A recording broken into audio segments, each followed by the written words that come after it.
Hi, this is HKB Lin. Welcome back to the online university. In this series, I want to specifically talking about how to use a technique called Bong Jiu, which is mostly known as a Bong Sao in Cantonese. Accompanying me is one of my assistant instructor, Michael Ko. Hi. Okay, so when it comes to the Bong Sao, Wing Chun as a big family, there's many different perspectives how to do Bong Sao, and it's not a matter of who has the right or the wrong Bong Sao. If you find a certain type of Bong Sao works for you, then you should stick with it and train based on your preference, based on what matches your body. Okay, so I'm gonna show you a couple of different ways to do a Bong Sao, both from the general commonly as the either Wing Chun family, to have a reference, and then I'm going to show you our Flag Wing Chun perspective how to do a Bong Sao. So typically there are many different shape and looks and technique how it's being done when it comes to Bong Sao from different family. So one is they might do it like this, okay, with the hand straight. Another type is a little bit lower. Another type is with the wristband. Another type is with the elbow is actually out. Okay, or sometimes even with the pivot, or with the step like this. Okay, so this is a common general Bong Sao. So in a Flag Wing Chun, our Bong looks like this. Okay. As you can see, the elbow doesn't go out, the elbow stay inside, and the hand is on the center line.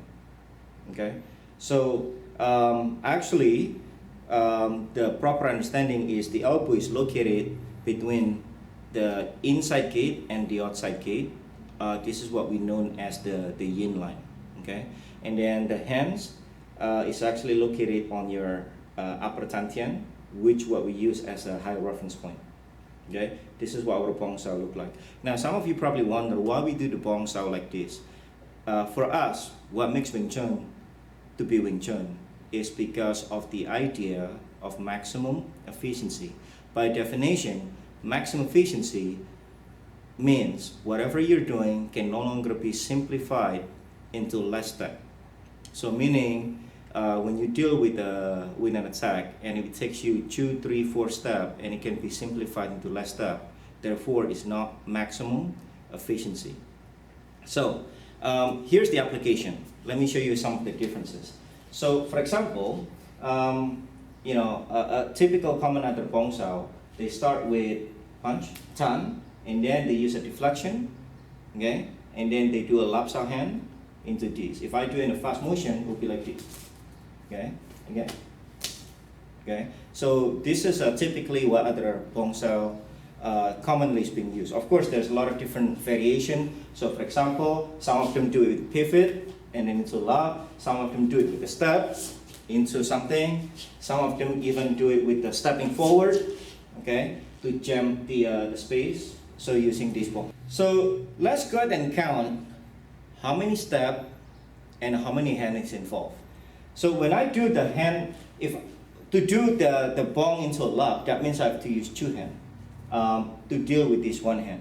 Okay, and we're gonna count how many steps it's gonna take. So from the reaching point, I'm gonna use the first deflection, which is the bong. Let's count this as 1, and then I'm gonna have to use the lap, and then I'm gonna have to use a punch or whatever technique that you wanna throw afterward. So in conclusion, 1, 2, and 3. Of course, in a fast motion, okay, but it can be very fast, but it takes 3 steps for you to do this. Okay, whatever the variation with the pivot or stepping forward or stepping to the side, to the outside gate. The end of the day, you use 2 hands and 3 steps. Now, in the Flag Wing Chun, I want to introduce the concept of the maximum efficiency. When you use the maximum efficiency, whatever you're doing can no longer be simplified into less step. So therefore, you can use the bong even as offense instead of defense. Okay, so with that being said, this is our Bong Sao looks like. So from the tan position, immediately I'm going to step in with the elbow on the inside. Okay, so let me demonstrate again in a slow motion from tan. Okay, so the moment that I apply my bong, okay, I only need to use one hand to do with one hand, and I only need to do one step, and we're still going to the outside kick. Okay, so one more time from here to here. So this is our Bong Sao looks like. Now, this is why we don't keep the elbow on the outside, because we want to go ahead and jam the opponent's space so that we can occupy it, and using offense as defense, which is this very simple idea of Wing Chun. Now, some people may have a different opinion that, the Bong Sao is meant to be used as a deflection hand, not as an offensive hand. Okay, and there's nothing wrong with that. If you prefer to use a bong as a deflection hand, you can still do that. But what I want you to understand is, again, the idea of the maximum efficiency. And if you feel, this can help you and can improve your Wing Chun skill, then, you should try it and apply it. Okay. So, for example, so the idea of using the bong as a deflection. So meaning, let's say I bridge with a tan, and the force is too strong. So the whole idea of some Wing Chun, they say to deflect this hand, so from here, to deflect it and still going forward, okay? But even as a deflection, okay, from the tan to bong, let's count this as 1, and then the lap sao, 2, and the attacking hand is 3. As a deflection, it still requires 2 hands and 3 steps. Okay? Where in the Flag Wing Chun, we want to make sure whatever we're doing can no longer be simplified into less steps. This is how we define the maximum efficiency. So, how do we, in the Flag Wing Chun, how do we use the Bong Sao as a deflection then?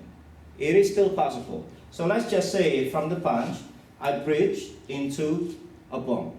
Okay, so let's just say the opponent force is way too strong, okay, way too strong to the side, okay, or toward me. Okay, so instead of fighting this, what we want to do is, I want you to count how many hands is being used to engage. So as the force is coming this way, what I'm going to do, I want you to watch my elbow. As you press, my elbow stay on the still immovable on the inside, between the inside gate and outside gate, and while my hand is actually throwing, this is what we call a sap. Okay, so from tan into bong, and then if the force coming in, we just redirect. As you can see, I don't need 2 hands to deal with 1 hand, and plus I don't need 3 steps. So from the bong, the moment he press, I'm already on the outside and controlling his space, because my elbow doesn't move up. So this is how we use the 5-line theory that consists of the Chu Yang line, which is the border of the outside gate, the Yin line, which is the border between the inside gate and outside gate, as well as the center line, in reference to the height based on our upper tantian. So from this side, okay, start with the tan, you're gonna go to bong. If you can even though we can occupy and destroy his structure immediately, so let's just say the opponent force is way too strong. So instead of fighting it, what I want to do is, you just want to redirect him.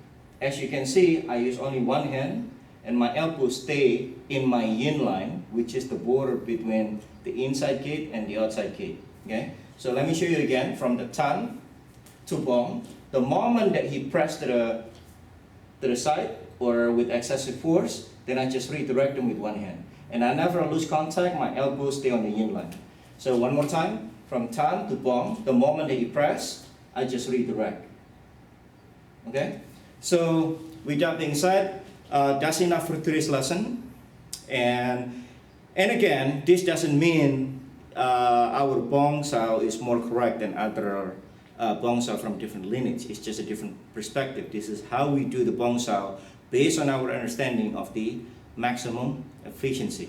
Okay, I hope you like the video. If you find it useful, please apply it to your Wing Chun training.